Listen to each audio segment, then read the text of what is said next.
I guess Kevin Warren's come out and said probably 20 teams for the Big Ten, and at some point players will be paid. What do you think about those two games? Did not hear that. I think the expansion part of college football is, something I think everybody's talking about because there's been a lot of realignment in the last couple of years. But I'm not privy to any of that. That was the first I ever heard of it. The paying the players thing is something that's probably going to happen in the future. As long as they can figure out a way for it to comply with all the rules. So. Are you in favor of that? Yeah, I think the players should get paid if it can be worked out the right way. And sometimes you're going to have to blow up the model, though, because the revenue-producing sports pay for the other sports. So if you take the revenue and you're paying the players, then where does that other money come from? So I think that's what all of the administrators are trying to figure that out. So. You're a big fan of living in the moment, having a really good Friday. Is this all this focus on the future? Does that make it harder to do that? It doesn't, because our North Star for this group is, and we talked about in our first team meeting, is two things: this team and this season. We have a bunch of players that have given everything to this program. Mo, Blay, Martin Andrus, Dorian, Zach, all those guys, they're not going to be here in 2 years. So I think if our focus and attention is on something in 2 years, then we're not doing what our job is, and that's to create an environment for those guys to be successful. So we're aware of it, but we're not I don't have anything to do, and our coaching staff has nothing to do with any of the planning or what's going into that part of it. So, again, our North Star is just this team in this season. Atonio Mafi has done a great job of... That's a great segue, by the way. We went from Kevin Warren to pay it to Neil. I think we should pay Neil. Yeah, he has done a great job. He said he lost 70 pounds since the day he stepped on campus.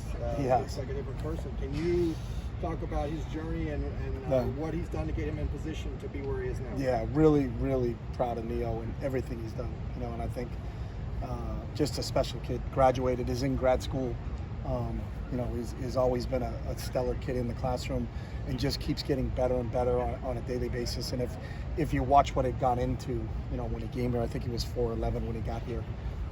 411 pounds, not 4 feet 11. And he's just worked so hard. A lot of our coaches, we come in and work out in the morning, before workouts, and you see Neo up on the elliptical on his own and see him on the stationary bike on his own, and just putting in the extra time. And it's paying off for him as a player. You watch what he's doing on the field right now, and you kind of get excited. The one thing for Neo is I think he has a future too in football. And if he continues to keep making the strides that he's made, and they're incremental, like anything. But he's doing a heck of a job, and really proud of him. Again, in the classroom, on the field, everything. Neo is what you want to coach, and he's a lot of fun. He's got a great personality. I'm just happy for him, because what he's reaping right now is what he's sown, and that's the cool part about this sport. This sport is a developmental sport, and I think the key component to it is making sure you have kids that want to be developed. And Neo has always had that kind of growth mindset. So really, really excited to see how Neo plays this season. How impressive is it to you that Neo, losing all the weight and kind of reshaping his body and changing positions, is one of two guys on the roster who's played in every single game that you've coached here for? Yeah, I never thought of that. I mean, that you brought it up, and now, yeah, he did, because he was playing on the D-line when he first got here. But it's just fun to be around people like that. That's the cool part about being at this place, is that you have kids like that are driven to be successful in everything. Driven in the classroom, driven on the football field. And it's fun, when you get to see it. You think back and you're like, wow, it seems like a long time ago, but it goes like that. And I think taking advantage of the opportunities that were presented to him, he's taking advantage of every opportunity, both athletically and academically. So, the credit goes to him.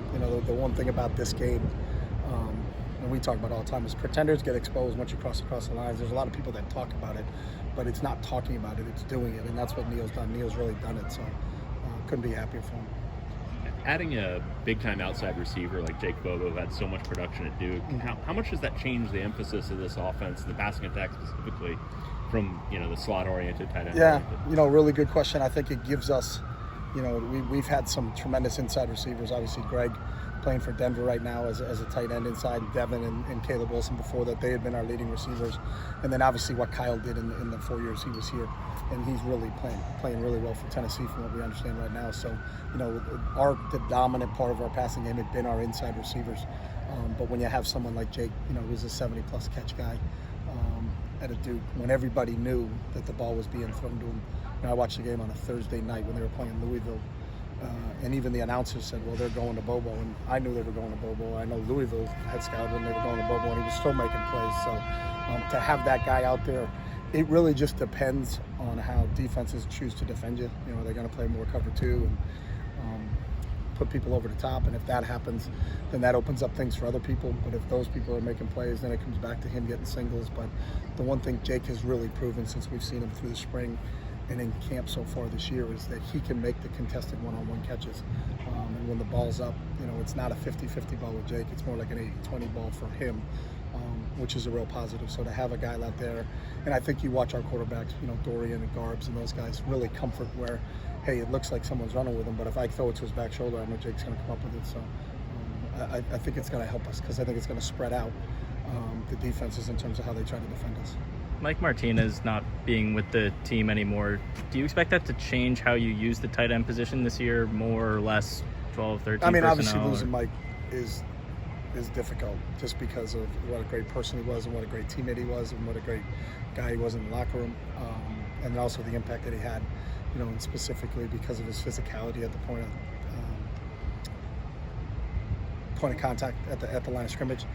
But if we just go back to last year, Mike went down in the Fresno game, so we didn't really have him for all of last season either from a playing standpoint. So, you have to morph, and it's no different than if someone were to sprain an ankle and then they're out, then your game plan has to change, and you got to kind of continue to develop the guys you have behind them, and then see what's available for you. So,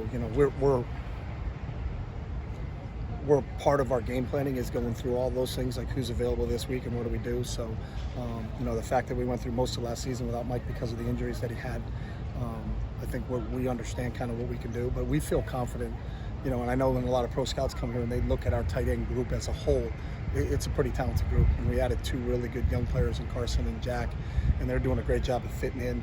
But when you look at Hudson and Mike and Preby and guys that have played in games for us, we feel confident that you're not going to replace Mike with one person, but I think we got maybe 4, maybe 5 guys that can play at that position. I don't think we've spotted Ja'Cory Price. Is he still making his way back? He's here. He's still making his way back. So, he's in full rehab mode, but won't be in camp. Won't be, I don't know when he'll be cleared to get to the field, but he's working extremely hard in rehab, but that's kind of what the mode he's in right now. How would you kind of assess the overall health of the team a couple of weeks out from the opener? Yeah, 15 to be specific. We talked about it this morning. We really, as we look at it, one more week at camp, and then we got to get into game week.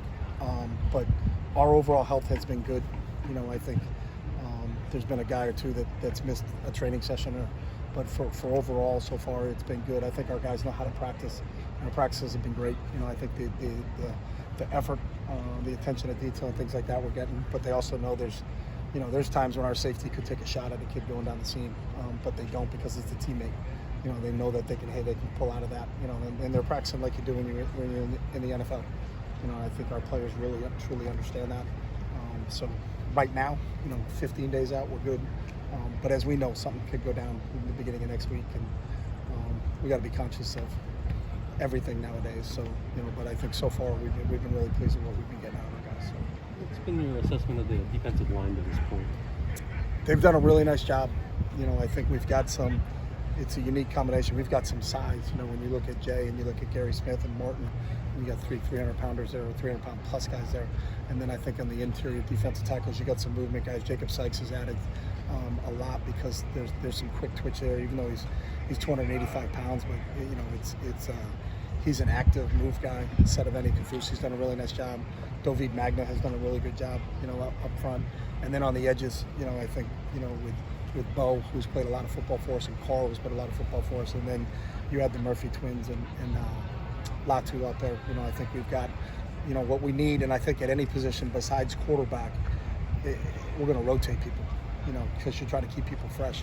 So I think we're developing some depth there, and it's been encouraging. They've done a really nice job through the spring, and so far in camp. All right, thanks, Coach.